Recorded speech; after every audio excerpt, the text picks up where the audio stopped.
Hi everyone, नमस्ते। कैसे हैं आप सभी? आज के हमारे वीडियो का टॉपिक है कि अपहीवल क्या होता है, क्योंकि ये एक प्रोसेस है जो कि हमारा हीलिंग का स्टेप नंबर 2 होता है यूजुअली, हीलिंग प्रोसेस का। एंड इसमें कितनी बार हम स्टक हो जाते हैं, और जब हम इसमें उलझ जाते हैं तो काफ़ी पैटर्न्स फॉर्म कर लेते हैं। सो होता क्या है कि जब आप कोई चीज़ हील करते हो, सपोज आपने कोई एक अबैंडनमेंट वुंड हील किया, मैं एग्जांपल के तौर पे बोल रही हूँ, आप लोग अपने जर्नी के हिसाब से इसको समझ सकते हैं। शुरू में हम बहुत लेयर्स में इसको हील करते हैं, एंड देन एक टाइम आता है कि हम इसके कोर पे पहुंचते हैं। हमने अबैंडनमेंट का इशू हील किया, उसको रिलीज किया। बट जब हमने कोर से हील कर लिया, there are still many many fragments जो कि हमारे सोल ब्लूप्रिंट में उस वुंड के रह जाते हैं। बट वो कोर से निकल गया, दैट मीन्स वो हील हो गया है। अब उसको दोबारा हील करने की ज़रूरत नहीं है। जब वो हीलिंग हो जाती है, उसके बाद कितनी बार उस हीलिंग का अपहीवल होता है, जो कि हमारे पूरे कॉन्शियसनेस से वो वुंड रिलीज हो रहा होता है। उस वुंड से रिलेटेड कोई भी हल्की सी भी कोई मेमोरी होगी, कोई फीलिंग होगी, हम वो रिलीज करते हैं। तो अपहीवल उस वो प्रोसेस होता है। तो जब अपहीवल हमें होता है तो समटाइम्स ये कुछ घंटों से लेके कुछ दिनों तक भी लास्ट कर सकता है, एंड दैट्स एब्सोल्युटली ओके। क्योंकि बहुत टाइम में इशू रहता है कि हम हील कर रहे हैं पर हमें समझ नहीं आ रहा, और हमें बहुत थकान हो रही है, बहुत एग्जॉशन हो रही है कि हम क्या हील कर रहे हैं, और हमें बिल्कुल ऐसे लो एनर्जी फील होता है। So it's okay, you don't need to worry about it, it's okay to relax in to that space. क्योंकि हीलिंग कर ली आपने, बहुत एनर्जी कंज्यूम करी है जब आप हीलिंग करते हैं, बट उसके बाद अपने आप को उतना रेस्ट देना भी ज़रूरी है। क्योंकि आपकी कॉन्शियसनेस से हीलिंग हो रही है, इवन दो लगता है कि हम 1 घंटा बैठ के हीलिंग कर रहे हैं, उसके बाद तो आराम ही आराम है, बट नहीं। It is a lot of work and it consumes a lot of energy, right? So अपने आप को रेस्ट दो। सो ही अपहीवल इज अ पीरियड जहाँ पे आपको अपने आप को सिर्फ और सिर्फ रेस्ट देना होता है, अपने आप को सिर्फ और सिर्फ प्यार करना होता है। एंड द ईजिएस्ट वे कि आप इसको कम्प्लीटली हील कर पाओ या कम्प्लीटली अपहीव कर पाओ इज अपने आप को आप जितना प्यार कर सकते हो उस टाइम पे आप वो करो, अपनी फीलिंग्स के साथ बैठ जाओ। बहुत टाइम बहुत अजीब सी गंदी फीलिंग होती है when you are like okay only sad, और नहीं समझ में आता है कि सैडनेस भी कहाँ से आ रही है। क्योंकि जब आप उस पर मिरर एक्सरसाइज भी अप्लाई करने की कोशिश करेंगे तो आप उसके रूट पे नहीं पहुंच पाएंगे। आपको यही लगेगा कि मैं कहाँ स्टक हो रहा हूँ, कहाँ ये फील हो रहा है। तो हमें बहुत ज़रूरी है आइडेंटिफाई करना कि अपहीवल में अपहीवल है या अपसेट है। अपसेट है तो आप हील करो, अपहीवल है तो उसमें आपको ज़्यादा डीप जाने की ज़रूरत नहीं है, अपनी फीलिंग्स के साथ रहने की ज़रूरत है। आज हम बात करेंगे कि ऐसा हम क्या क्या कर सकते हैं अपहीवल प्रोसेस को। पहली बात तो सिम्टम्स क्या होते हैं, और दूसरा हम क्या क्या कर सकते हैं अपहीवल को ईजी करने के लिए।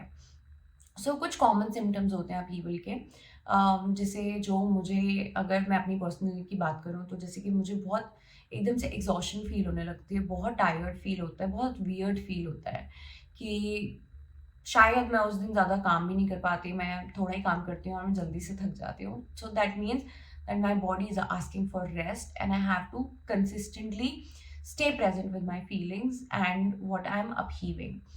और the other thing that I really do when I am upheaving is, मेरे को बहुत फूड क्रेविंग्स होते हैं, like and especially I crave for sweet. क्योंकि स्वीट और शुगर और जो सॉल्ट होता है वो बहुत क्विकली एनर्जी में कन्वर्ट होता है। अगर आप नॉर्मल रेगुलर मील्स भी ले रहे हो और उसके बाद आपको आधे घंटे में दोबारा भूख लग रही है, आपको लग रहा है कि आपके अंदर एनर्जी नहीं है खाना खाते ही क्विकली, तो भी it can be a sign of upheaval.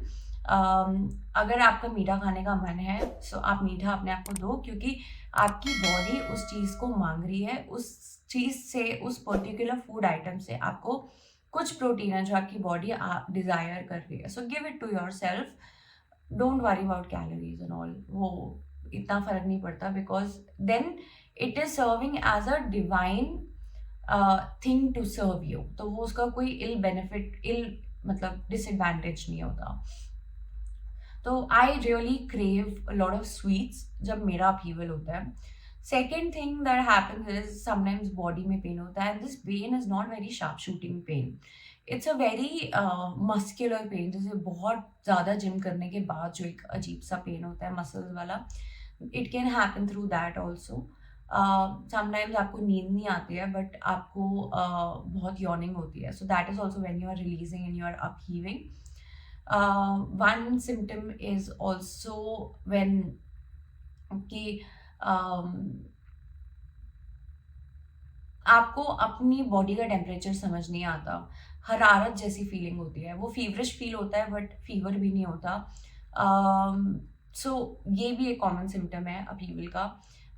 और जब हम इसको रोकने की कोशिश करते हैं अपीवल को ज़बरदस्ती की बुरा लग रहा नहीं फील करना, समटाइम्स आप वहाँ पे ब्लॉक्स क्रिएट कर सकते हो, आप वहाँ पे पैटर्न्स क्रिएट कर सकते हो.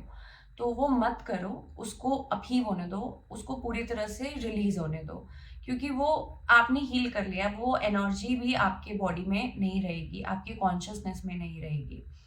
सो how to deal with upheaval easily is watch movies, binge watch Netflix, ये वो. Self care as much as you can. Relax. जितना आप अपने साथ टाइम स्पेंड करोगे उतना आपको अच्छा लगेगा. इस टाइम पे आपका मन कर रहा है कि अभी मेरा हीलिंग करने का मन नहीं, मत करो. वो टाइम है जो आप अपने आप से पूछो, क्लासेस नहीं देखनी, मत देखो. क्या करना है? अच्छा मुझे मूवी देखने जाना है, let's go for a movie. और क्या करना है? I want to go for a walk, go for a walk. और क्या करना है? मेरे को ये खाना है, अपने आप को दो. मुझे शायद probably get a massage done, go for a spa. जितना आप इस टाइम पे अपने आप को रिलैक्स करोगे और अपने आप को वो दोगे जो अपने आप को चाहिए, that will help you make feel better. उतनी ईजीली ये प्रोसेस निकलेगा. ऑल्सो हम एक चॉइस भी बना सकते हैं इन दी एंड कि I choose for this upheaval to be easy. I do that and it helps me. And बार बार आप स्पेशली जब अपहीवल में होते हो, आप उस चीज़ को देखो कि आप अपनी फीलिंग्स के साथ कनेक्टेड रहें, क्योंकि जितना आप फीलिंग्स के साथ कनेक्टेड हैं उतनी जल्दी आप फीलिंग्स के थ्रू अपहीवल को रिलीज कर पाएंगे. बट अगर आप इस चीज़ में लग जाएंगे कि नहीं फील नहीं कर पा रही, क्योंकि फील बहुत गंदी आ रही है, अजीब सी गंदा वाला फीलिंग आ रहा है, तो वो बॉडी से रिलीज होता है. समटाइम्स पेन के through, sometimes because body has to throw it out. वो चला गया, it's not no longer serving your consciousness, so body will throw it out. आप उसको होल्ड करके कुछ नहीं कर सकते. And it's a very natural process.